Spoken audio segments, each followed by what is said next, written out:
8 ans de prison, 50 milliards à rembourser à l'État gabonais contre Aïk Ngoni.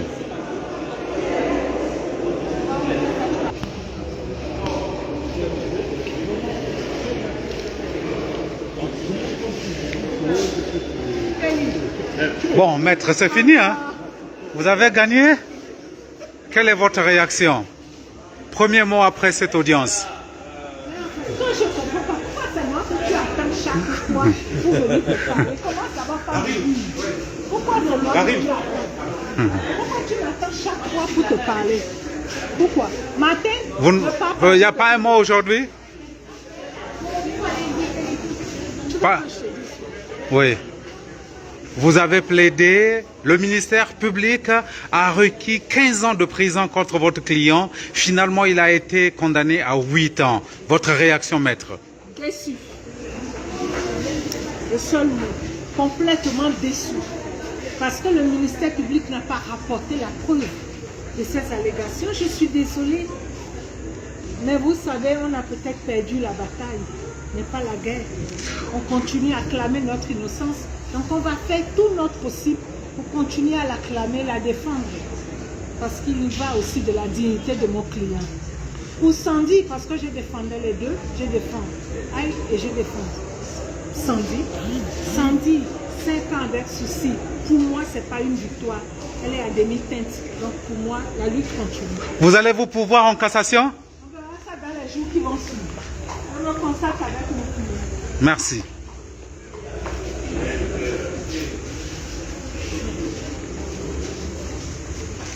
Maître Ange Kevenzigou.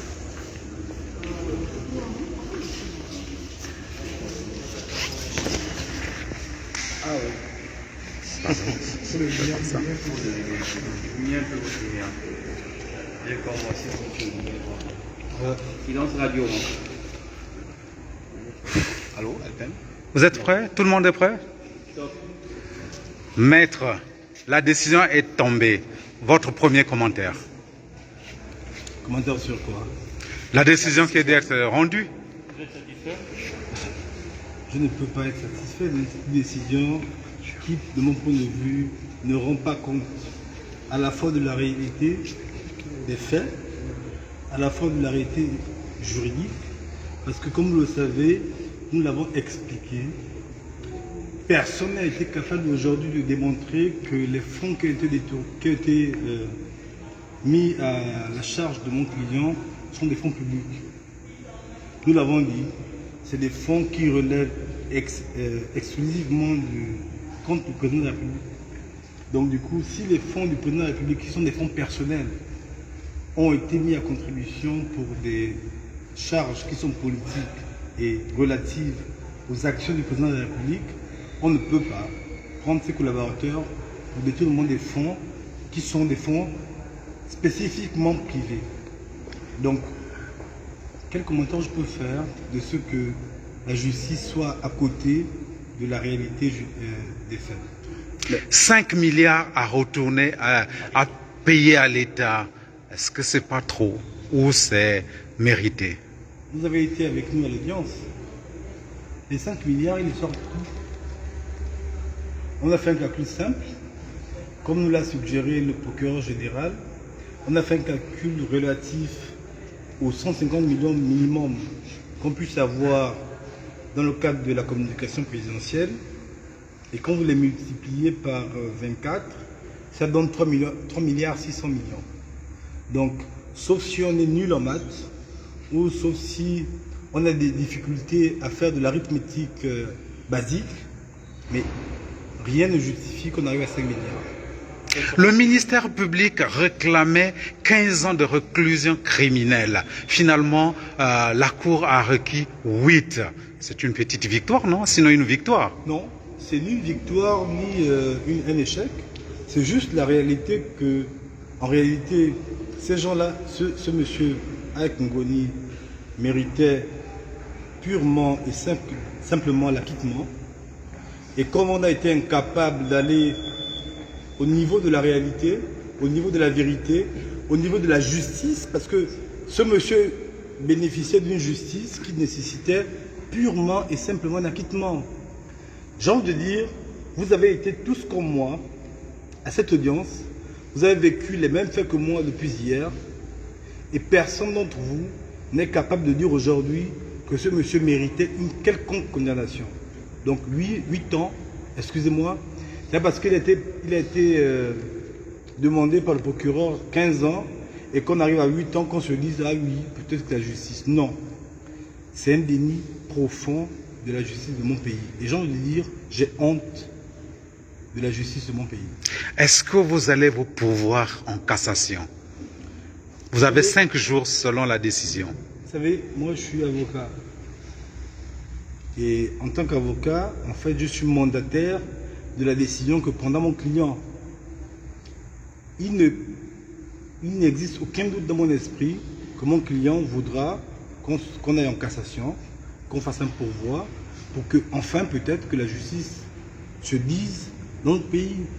Mais j'ai envie de dire aujourd'hui, j'ai honte de l'image que renvoie mon pays de la justice. Pourquoi? Parce que, comme il a été dit tout à l'heure, aucun d'entre vous n'est capable d'affirmer avec précision que les fonds qui ont été gérés par mon client sont des fonds qui relèvent des fonds publics. Sinon, aussi bien le procureur général que la partie civile auraient été capables de prouver que ces fonds relèvent d'une ligne budgétaire. Parce que le compte public, le comptable public doit être capable de dire à la fois le budget de l'État et les comptes spéciaux de l'État gabonais, parce que ça existe, auraient pu engager l'action de mon client.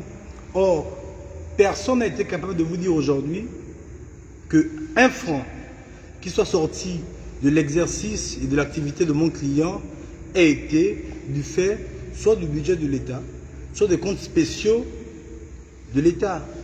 Donc, comment peut-on admettre qu'une personne soit poursuivie et soit condamnée pour détournement de fonds publics alors qu'on n'avait pas été capable de prouver que ces fonds relevaient d'un compte public? On aurait voulu qu'une seule personne, un comptable public, qu'une seule personne, l'instrumentaire de ces fonds, et je pense au fond à Yann Koudjé, qui aurait été là et qui nous aurait expliqué comment ces fonds sont devenus des fonds publics alors même qu'il était encore gestionnaire de compte à BGFI.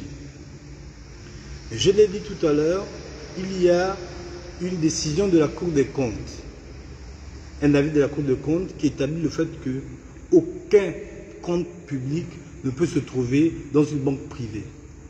Parce que les comptes publics se trouvent soit au Trésor public, soit à la Banque des États de l'Afrique centrale. Et donc, comment, et c'est là la désolation de la décision qui a été rendue, qui de mon point de vue est une décision d'opportunité. La décision qui a été rendue dit quoi? Dit qu'il est condamné pour détournement de fonds publics. Mais de quels fonds? Et aussi bien moi que vous, personne n'est convaincu de ce que ces fonds sont des fonds publics. Mais est-ce que finalement l'absence du rapport de la Cour des comptes au dossier n'est pas un motif pour aller justement en cassation? Bien entendu. La Cour de cassation, dans plusieurs autres affaires précédentes, a établi le fait qu'on ne peut pas poursuivre un Gabonais ou n'importe qui pour détournement de fonds publics sur la base d'une absence d'un avis de la Cour des comptes. Excusez-moi, nous ne sommes pas au village, nous ne sommes pas au quartier, nous ne sommes pas dans un bar ou café du commerce. On ne décide pas, par la volonté de quiconque, qu'une absence de règlement, une absence de détournement soit le fait d'un détournement de fonds publics. Les fonds publics obéissent à une organisation législative très simple. Nous avons, dans le cadre de l'utilisation des fonds publics, deux choses. On a un ordonnateur des fonds, il ordonne la dépense publique, et on a un comptable public qui, lui, dégage les fonds qui sont ordonnés par l'ordonnateur. Or, en l'espèce, M. Ike Ngoni est condamné alors même qu'on n'a pas établi sa position d'ordonnateur de fonds publics, on n'a pas établi le fait qu'un comptable public a été désigné. Vous avez suivi l'audience comme moi depuis hier. Dites-moi à quel moment un comptable public est venu dire « Oui, j'ai décaissé tel montant sur la base de l'ordre qui a été donné par l'ordonnateur de crédit qu'on appelle Ike Ngoni. Et donc, ces fonds-là sont allés ailleurs que la destination qui était prévue par l'ordonnance qui a été donnée par l'ordonnateur de crédit. » Parce que, et c'est là que c'est important pour le peuple gabonais de comprendre que l'argent public ne sort pas sans l'avis du comptable public.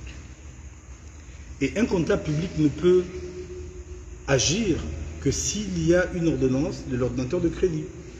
Or, M. Ike Ngoni est porte-parole de la présidence de la République.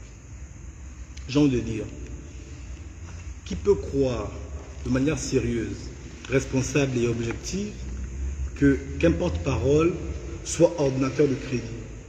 Dans quel pays avez-vous vu qu'un jour, un porte-parole, il porte la parole du président de la République, soit capable d'être ordonnateur de crédit? Sinon, on nous aurait démontré là, aujourd'hui, la ligne de crédit qui a été détournée par M. Ike Ngoni. Mais maître, toujours le même nom, Yann Koubje, la Fondation Sylvia Bongo par le canal de porte-parole de la présidence. Pourquoi ces réunions ne comparaissent pas aujourd'hui pour répondre à toutes ces allégations? Je veux dire deux choses. Première chose, c'est que vous l'avez entendu lors de l'audience. La Fondation Sylvia Bongo, par le canal de Jessie et Laekoga, a été destinataire de plus de 200 millions des fonds qui étaient censés gérer monsieur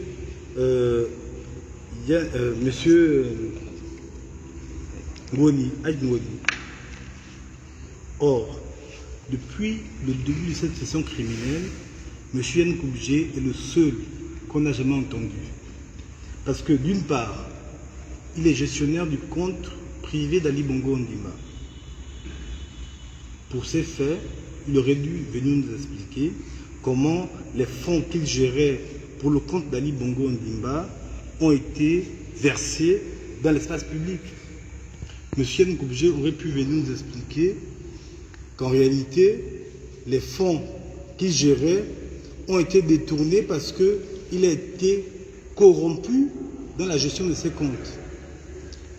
On fait une instruction que je considère comme une parodie d'instruction pendant 2 ans et jamais, au grand jamais, le juge d'instruction n'a eu l'intelligence de dire il faut qu'on convoque Yann Koubje.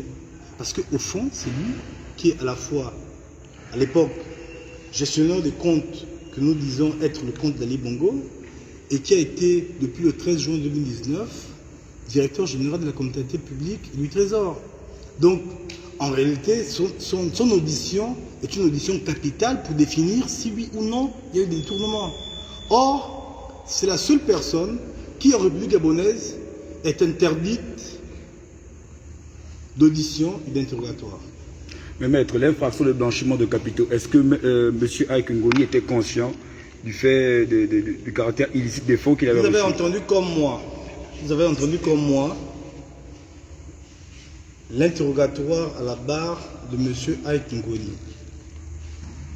Il est poursuivi, il est condamné aujourd'hui pour blanchiment de capitaux pour une maison qu'il aurait eue en cadeau par le président de la République. J'ai envie de dire, le blanchiment, c'est une infraction simple. C'est une infraction qui relève d'un fait qui est fonction des fonds sales, pour être simple. Nous avons dit à la barre, et nous l'avons exprimé pendant toute l'audience, que la maison qu'a acquise M. Ike Ngoni l'a été par le fait d'un transfert de fonds du compte privé du président de la République au compte du notaire. Donc il n'y a pas eu possibilité pour M. Ike Ngoni d'instrumenter les fonds autrement. Si la Cour, la Cour criminelle spécialisée décide de condamner Ike Ngoni pour des fonds qui relèvent du compte privé du président de la République, ça veut dire que la Cour considère que les fonds du président de la République sont des fonds illicites. Et c'est à elle d'expliquer au peuple gabonais comment le président de la République peut avoir des fonds illicites. Parce que nous l'avons répété à plusieurs reprises, les fonds qui ont été mise en œuvre pour l'achat de la maison qui était l'offre et le cadeau de Monsieur le Président de la République à Monsieur Ike Ngoni relevait du compte direct du Président de la République, un compte personnel, un compte à pseudo, au compte du notaire. Ça veut dire qu'il n'y a pas eu de transaction de Monsieur Ike Ngoni. Si la Cour estime que c'est un blanchiment, ça veut dire que la Cour, de manière subliminale, nous explique à tous les Gabonais que l'argent qui se trouve dans le compte du Président de la République est un argent sale. Ça veut dire que la Cour nous explique de manière claire que l'argent que le Président de la République peut instrumenter pour aider un Gabonais, pour faire plaisir à un autre Gabonais, est un argent qui relève de l'illicite. Et là, j'espère que la Cour pourra en tenir les conséquences. Mais maître, ce compte du Président de la République n'est-il pas une annexe du Trésor public parce que... Non, parce que hier nous avons lu les règles relatives à la comptabilité publique. Il est impossible, en tout cas en République gabonaise, en tout cas selon les règles de droit, il est impossible que le Président de la République puisse avoir des fonds qui soient propres et publics. Si le Président de la République a des fonds publics, ces fonds publics relèvent nécessairement de la loi. La comptabilité publique dont je vous ai fait état, elle relève à la fois du budget public et des comptes spéciaux. Il est vrai que le Président de la République peut avoir des comptes spéciaux, mais ces comptes spéciaux ne sont pas des comptes extraordinaires. Le Président de la République aussi a le droit d'avoir des comptes privés. Monsieur Ike Ngoni vous a expliqué hier que, en raison de la confidentialité des ressources du chef de l'État, ce compte est un compte à pseudo. Ça veut dire que c'est un compte qui a un pseudonyme pour que personne ne sache qu'il appartient au Président de la République. Si dans ce compte-là, on prend une somme pour acheter une maison à un collaborateur du Président de la République, il n'y a, de mon point de vue, aucun élément extraordinaire. Il n'est pas extraordinaire que le Président de la République décide un matin d'offrir un cadeau à un de ses collaborateurs. Un de ses collaborateurs, de mon point de vue, qui est méritant puisqu'il a eu une distinction républicaine. Donc rien ne justifie qu'il ait été condamné au blanchiment d'argent. Merci, maître. C'est moi qui vous remercie.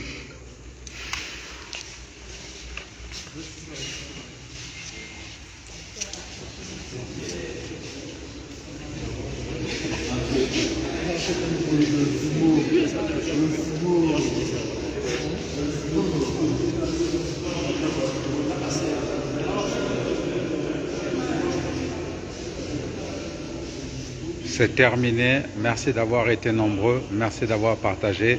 Merci d'avoir liké. Continuez à mettre les cœurs. C'était le procès de Ike Ngoni qui a été condamné à 8 ans de réclusion criminelle et a payé à l'État gabonais 5 milliards de francs CFA. Son assistante a été acquittée. Condamné à 5 ans de prison avec sursis. Désolé. Merci.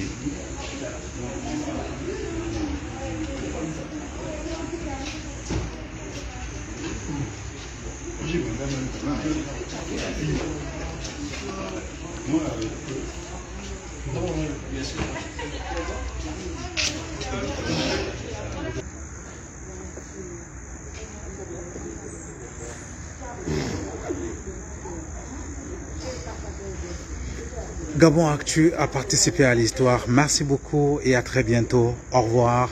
Continuez à liker, continuez à partager votre chaîne préférée, gabonactu.com.